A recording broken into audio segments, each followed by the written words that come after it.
Une semaine après l'attaque djihadiste du camp militaire d'Inat au Niger, le président Mahamadou Issoufou s'est adressé au peuple nigérien. L'essentiel de son discours à suivre dans ce journal.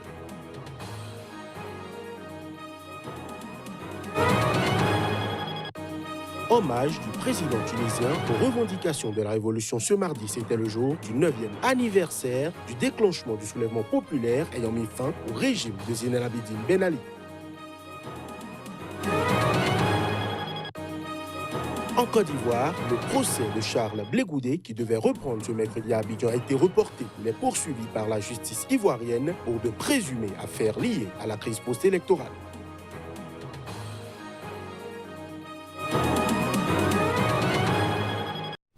À chacun et à tous, bonjour et bienvenue. Merci de nous retrouver pour ce point de l'actualité sur Sika. Nous sommes en guerre, nous la gagnerons une semaine après l'attaque djihadiste du camp militaire d'Inat au Niger qui a fait 71 morts et ébranlé tout le pays. Le président Mahamadou Issoufou adresse au peuple nigérien un discours de fermeté lors d'une allocution télévisée. Suivant un extrait de sa déclaration. Nous sommes en guerre. Nous menons cette guerre, on ne le répétera jamais assez, pour une cause juste, la défense de notre nation et de l'intégrité de notre territoire. Pour cela.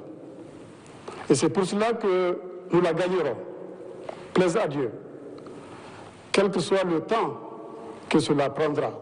Nous avons les moyens militaires de vaincre. Nous les renforcerons et nous conforterons nos alliances. Je sais que l'ensemble de notre peuple soutient nos forces de défense et de sécurité.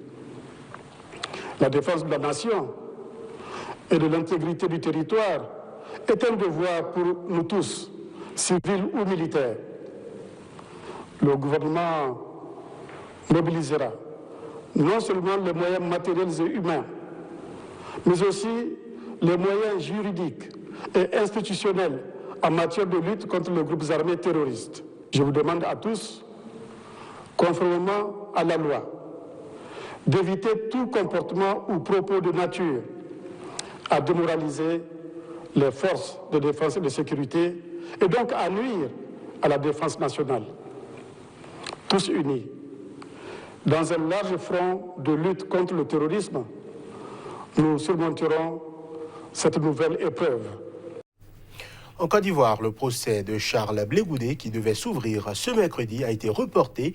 Un pourvoi en cassation ayant été déposé. Le procès de l'ex-chef des jeunes patriotes ivoiriens est poursuivi par la justice ivoirienne dans de présumées affaires liées à la crise post-électorale. Censé s'ouvrir ce mercredi à Abidjan, le procès de Charles Blé Goudé, accusé d'assassinat, de torture et de viol durant la crise post-électorale de 2010-2011, a été reporté. Le président du tribunal criminel d'Abidjan a décidé de retirer l'affaire du rôle dans l'attente de l'examen du pouvoir par la Cour de cassation, qui pourrait prendre plusieurs mois, a expliqué l'un de ses avocats, Maître Suibi Goré.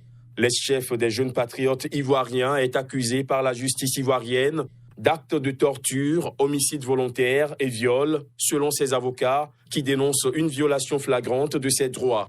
En effet, Charles Blé Goudé, acquitté en première instance par la Cour pénale internationale de crimes contre l'humanité, est en liberté conditionnelle aux Pays-Bas dans l'attente de l'examen de l'appel de la procureure.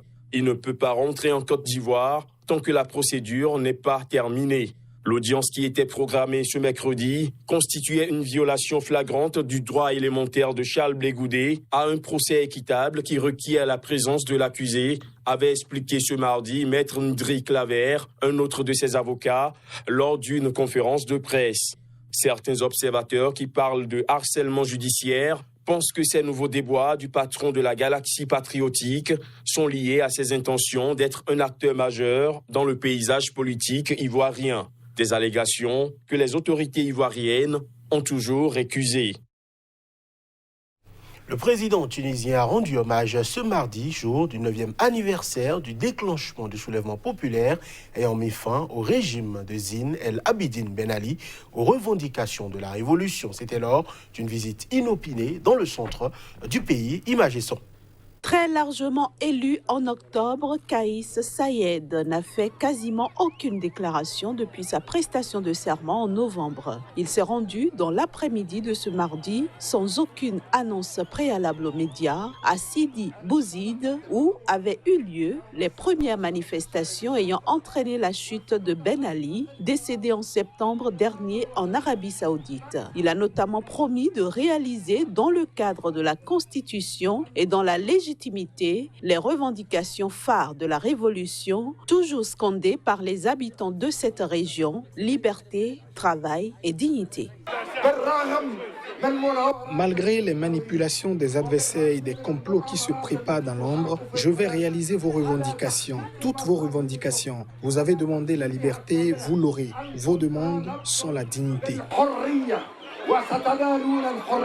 Saïed a aussi annoncé que la date de 17 décembre serait désormais une fête nationale. La Tunisie fête déjà le 14 janvier, jour de la fuite de Ben Ali. Le 17 décembre 2010, des manifestations avaient éclaté après l'immolation du jeune Mohamed Bouazizi, un marchand ambulant protestant contre la confiscation de sa marchandise dans la région marginalisée de Sidi Bouzid. Depuis la Révolution, cette région a connu des troubles sociaux récurrents, nourris par le chômage et la pauvreté, et aucun président n'a pu répondre aux attentes sociales de cette région qui s'estime toujours marginalisée par le pouvoir en dépit de l'amélioration des infrastructures de la ville. Étudiants, enseignants et citoyens ont défilé mardi par milliers à Alger contre le président algérien fraîchement élu, Abdelmadjid Tebboune, rejetant son offre de dialogue à la contestation lors de la première manifestation hebdomadaire des étudiants depuis le scrutin présidentiel. Au cri d'eux, les élections sont truquées, il n'y a pas de légitimité, la marche va se poursuivre. Les manifestants ont défilé sur 2 km sans incident dans les rues du centre de la capitale, au milieu d'un important déploiement de forces de l'ordre, a constaté un journaliste de l'AFP. Le président, tout juste élu, a notamment promis d'amender la Constitution et de soumettre le nouveau texte à référendum. Ancien Premier ministre du président Abdelaziz Bouteflika, contraint à la démission en avril par le mouvement populaire inédit de contestation du régime qui agite l'Algérie depuis près de 10 mois, Tebboune, 74 ans, a été élu le 12 décembre dès le premier tour avec 58,13% des suffrages sur les résultats définitifs proclamés lundi par le Conseil constitutionnel. Le Irak avait catégoriquement rejeté la tenue de cette présidentielle, estimant que le scrutin ne servait qu'à régénérer le régime accusé de fraude massive ces 20 dernières années et dont il exige le démantèlement. Il demande par ailleurs que les réformes soient confiées à des institutions de transition et non au système, au pouvoir depuis l'indépendance du pays en 1962.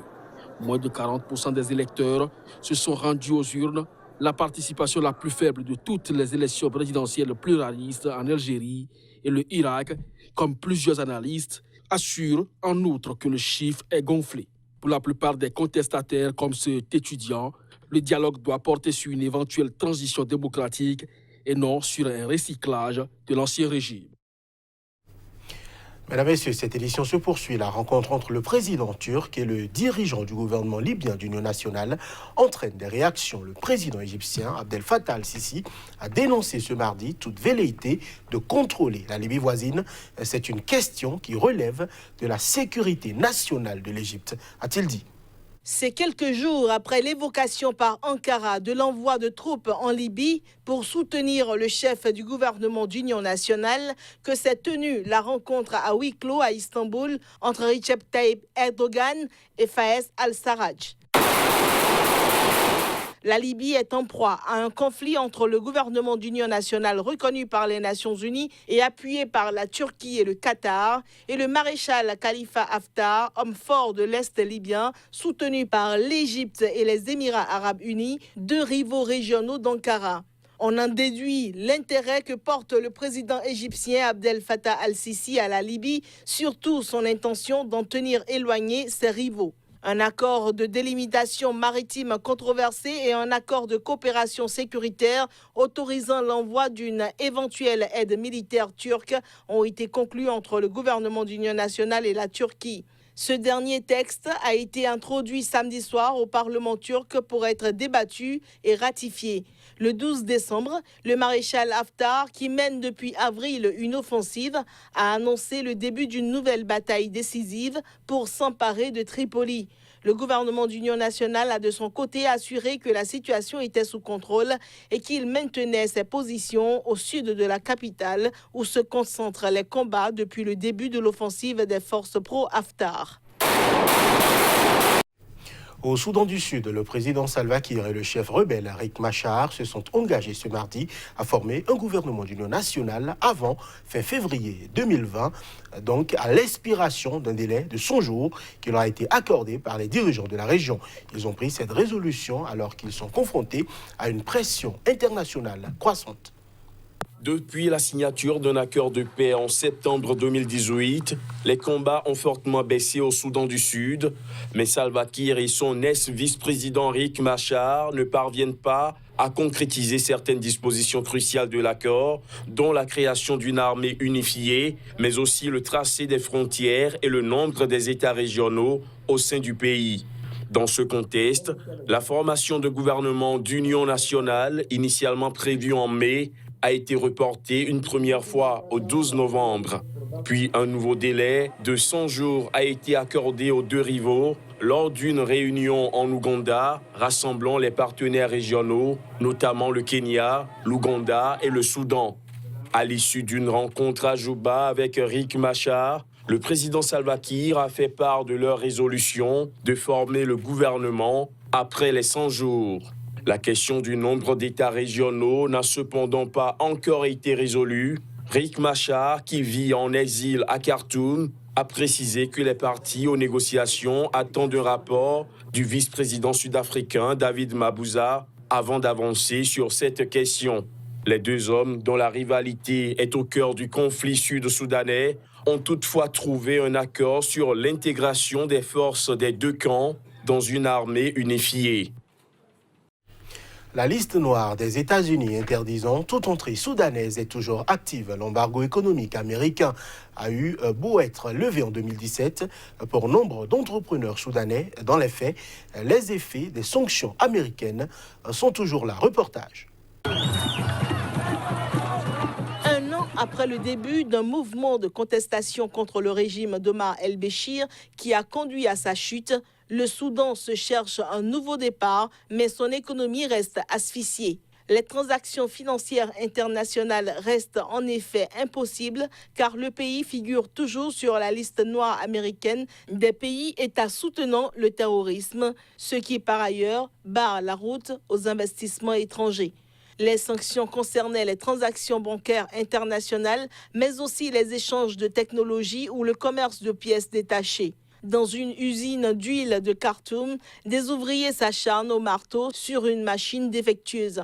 Sarah El Fateh, à la tête de cette entreprise familiale, déplore ne pas pouvoir importer de pièces détachées, son pays étant toujours sur la liste noire américaine. Nous ne pouvons pas investir davantage dans les pièces de rechange parce que nous ne pouvons pas ouvrir un compte bancaire sans lettre de crédit à cause des sanctions américaines. Le régime précédent avait tout simplement détruit l'industrie au Soudan. Il n'a pas mis l'accent sur le développement et sans développement, il n'y a pas de production. Il n'y a pas d'investissement dans l'agriculture. Il n'y a pas d'investissement dans l'industrie.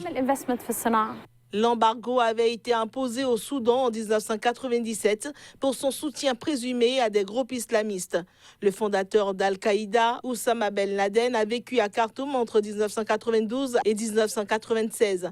La grave crise économique dont souffre le Soudan depuis des années est à l'origine de la contestation qui a mené en avril l'armée à destituer Omar el-Béchir après 30 ans de pouvoir. Lui a été condamné samedi à 2 ans de centre correctionnel pour corruption et il est mis en cause dans d'autres affaires.